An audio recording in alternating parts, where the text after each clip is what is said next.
네, 투자의 핵심 전략 시간입니다. 한국투자증권 이프렌드의 장용혁 팀장입니다. 어서 오세요. 네, 안녕하세요. 앞서서 기자 리포트를 통해서도 네. 개인들의 초단타 매매가 요즘에 급증을 하고 있다. 코스닥 시장뿐만 아니라 대형주에 대한 초단타 매매도 나오고 있다라는 소식을 들어봤는데 네. 아무래도 환경이 전반적으로 변화하니까 이러한 투자 유형의 변화도 나타나고 있지 않겠습니까? 네. 어떤 변화를 우리가 눈여겨봐야 될까요? 일단 얘기를 이렇게 시작해 보면 어떨까 네. 싶은데요.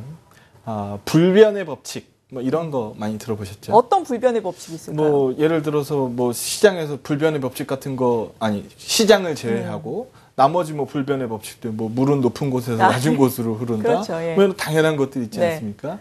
이런 거는 시장에 많아요. 그러니까 세상에 많아요. 네. 시장에 과연 불변의 법칙이 있을까요? 어떤 게 불변의 주식 법칙일까요? 시장에 불변의 법칙이 과연 있을까요? 라고 물어보는 겁니다. 글쎄요. 없어요.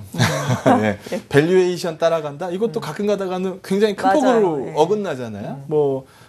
기업 가치가 우량한 주식이 항상 고평가를 받는다? 이것도 아니죠. 아니잖아요. 예.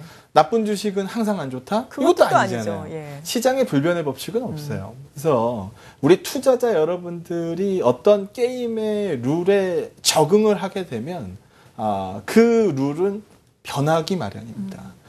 그러고 나니까 이상하죠. 내가 사기 전까지는 꼭 날아가던 주식이었는데 내가 딱 사고 나면은 그다음부터 탕탕탕 떨어진단 네, 말이에요. 머피의 법칙처럼. 그리고 꼭 떨어지던 주식을 내가 못 버티고 팔았는데 그다음부터 올라가 버리는 일들이 비일비재하게 네. 벌어집니다.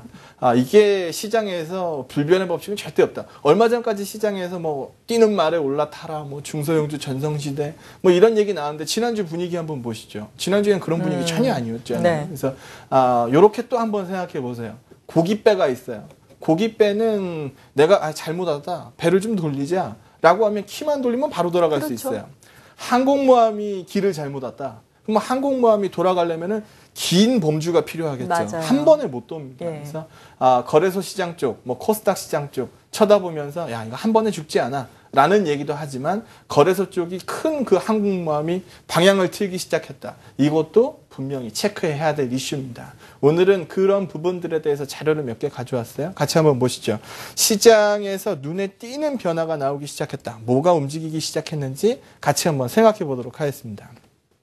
제 방송에서 참 여러 번 보여드렸던 그림이에요. 네. 그거 보십시오. 금리가 계속 빠지고 있습니다. 금리가 빠지고 있기 때문에 시장에서 고밸류에이션 주식들이 먹고 살 수 있는 겁니다. 라고 말씀을 드렸는데 지난주 한번 보죠. 참 공교롭죠. 17일 날 1.7% 레벨도 하회를 했어요.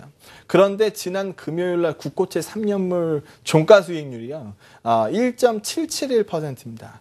1.75%를 넘어섰어요. 기준금리를 하회하고 있었는데 기준금리 하회하는 모습에서 반전을 보이기 시작하더라. 그러네요. 날아가던 코스닥이 뜨문뜨문 무너지고 아무도 거들떠보지 않던 은행주 같은 주식들이 뛰어 올라오더라. 과연 이게 우연일까요? 라는 부분에 대해서 한번 생각해 보시죠. 물론 다음 달 금리 결정에서 지금 금리 인하를 실시할 가능성이 점점 줄어들고 있는 거기 때문에 저도 방송에서 여러 번 얘기했죠. 한 번 더 금리를 내릴 수 있을지도 몰라요. 네. 하지만 지금 나오고 있는 그림을 보면 한 번 더 금리를 못 내릴 것 같아요. 이 얘기하고 똑같습니다. 그렇게 되면 늘 할인율 값이 작아지고 있던 고밸류에이션 주식들에 대해서는 상대적인 강도가 떨어질 수밖에 없는 환경을 제공하고 있는 거 아니냐. 이 부분에 대해서 한번 생각해 보시면 좋을 것 같고 다음 그림 하나 보죠.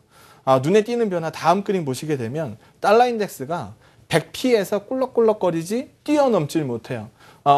내일 저녁 그리고 모레 저녁이면 미국에서 4월 FOMC가 열립니다. 우리가 조기 금리 인상 어쩌고 저쩌고 얘기하면 다 6월 달 금리 인상론 얘기하고 있었잖아요. 이미 시장에서 6월 달 금리 인상 가능성은 이미 멀어졌어요. 9월 인상론이 지금 시장을 지배하고 있는 상황이기 때문에 달러가가 세게 뛰어 올라가지 못하더라. 이러다 보니까 지난주 외국인들이 우리 대한민국 거래소 시장, 현물 시장에서 매입한 금액만 2조 2천억입니다. 일주일 동안 2조 2천억을 쐈어요.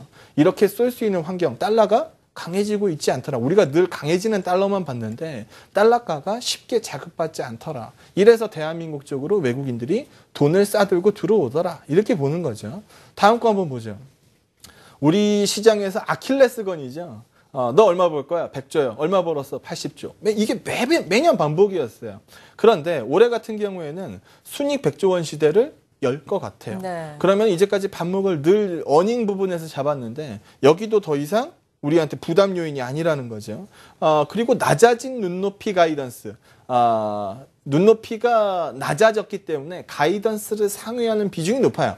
지난주에 뭐 포스코 실적이 잘 나왔습니까? 뭐 현대차 그룹 실적이 잘 나왔습니까? 잘 안 나왔어요. 잘 안 나왔는데 그 다음서부터 오히려 탄력은 좋아지더라는 거죠. 그래서 안 좋을 것 같아요라고 빠진 기업들. 제가 지지난주에도 안 좋을 것 같아서 과도하게 빠진 쪽에서 반전이 나오는 것을 고려해야 될 때입니다라고 말씀을 드렸었는데 그런 부분들이 나오고 있더라. 우리 시장에서도 어닝단에서도 100조 원 가이던스를 넘어설 가능성이 높아지더라라는 부분입니다. 또 있어요. 또 한번 보게 되면 펀드는 환매해요. 펀드는 환매합니다만 좀 전에 기사에서도 보셨죠. 고객 예탁금이 21조예요. 고객 예탁금이 21조고 맨날 코스닥 사요. 맨날 코스닥 사고 코스닥 시장의 신용융자 규모가 4조 원입니다. 그리고 이것을 시가총액 비율로 나눠보니까 2%예요. 시장 무너지기 전에 2%였거든요. 그래서 목에 찰 만큼 찼다. 그런데 시장에서 불변의 법칙, 코스닥 가는 종목이 더 간다. 뭐 이런 식의 얘기들 때문에 개인 투자자들 쪽이 이쪽으로 많이 몰리고 있더라. 근데 시장이 이것을 인지하기 시작했다. 이것도 중요한 변화죠. 또 있습니다. 과거에는 그랬어요. 비쌀 수밖에 없어요. ROA 단이 높으니까 비쌀 수밖에 없어요. 가는 말에 올라타세요. 뭐 중소형주 뭐 당연히 좋을 겁니다. 뭐 이런 얘기들 많이 했는데 지금은 무슨 얘기를 하냐 하면 대형주로 비교해서 봤을 때 고점 레벨에 다가섰습니다. 이제는 좀 버겁네요. 뭐 이런 식의 얘기들이 많이 나와요. 그렇게 하다 보니까 시장에서 그럼 이제 이 밑이 정상이 아니었구나. 이 위가 정상이구나. 그러면 시장에서 이렇게 올라올 수 있는 그림들을 생각해야 되는구나 라고 제시하기 시작했다라는 겁니다. 이것도 눈에 띄는 변화죠. 마지막입니다. 마지막으로 보게 되면 이제까지는 비싼 종목이 더 갈 겁니다 라는 코멘트만 많이 했기 때문에 여기서 보시는 것처럼 생활용품, 뭐 화장품 난리, 오늘도 난리죠. 뭐 중국 노동절 때 뭐 중국인들이 또 물밀듯이 들어와서 꼭 우리나라 화장품을 딱 싹쓸이해 갈 것 같고 우리나라 호텔이 뭐 빈방이 없을 것 같고 뭐 비행기 난리 날 것 같고 뭐 이런 식의 얘기를 또 하고 있어요. 제약바이오 뭐 많죠. 이런 기업들 쪽으로 좋다라는 얘기를 많이 했었는데 최근에는 은행이라든지 뭐 유통주들이라든지 뭐 자동차가 움직이고 뭐 이런 식의 종목 변화가 나오기 시작했다라는 점. 이것도 불과 얼마 전까지는 보이지 않던 그림들입니다. 그러면은 이제까지 개인 투자자들이 봤었던 게임의 룰에서 여러 개 벗어나거든요. 그렇게 되면 내가 생각하고 있는 게임의 룰이 맞지 않을 수도 있다. 변화되고 있는 것일 수 있다. 항공모함이 돌려면 한 번에 유턴을 도는 게 아니니까 그런 움직임들이 나오는 것일 수 있다라고 생각하셔야 될 것 같습니다. 네, 그러니까 이러한 시장의 변화되는 포인트들을 보자면은 오늘은 그동안 지난주에 깊은 조정을 받았던 코스닥이 코스피 대비해서 선전을 하고 있지만 그래도 그래도 대형주가 앞으로 잘 갈 것이다라는 말씀이신 거죠. 네, 그래서 그 부분을 증명하는 게 수급표죠. 네. 눈에 보이는 것만 믿으세요. 뭐 그런 얘기가 있지 않습니까? 네. 한번 보죠. 지난주에 외국인들이 대한민국 시장 거래소에 한 주간 동안에 2.2조를 샀어요. 2조 2천억을 샀어요. 외국인이 사면 올라가더라. 이거 불변의 진리죠. 이거 같은 경우에는 이거야말로 불변의 진리 아니겠습니까? 그런데 보게 되면 어때요? 좀 과도한데? 제가 지난주 금요일날 방송에서 선물 보세요. 선물 둔화되기 시작하면 탄력도가 떨어질 겁니다. 라고 말씀드렸어요. 근데 금요일날 외국인들 선물 매도 계약이 5천 계약 넘게 그렇죠. 들어갔어요. 5,400 몇십 계약 네. 들어갔거든요. 그렇게 되면 탄력성은 떨어질 수 있다. 그걸 제외하고도 시장에서 이미 과열 징후가 이미 나오고 있어요. 그러면 이것을 떨어뜨릴 수 있는 방법 딱 두 가지 있습니다. ADR 값 빼요. 오르는 종목수를 줄이는 거죠.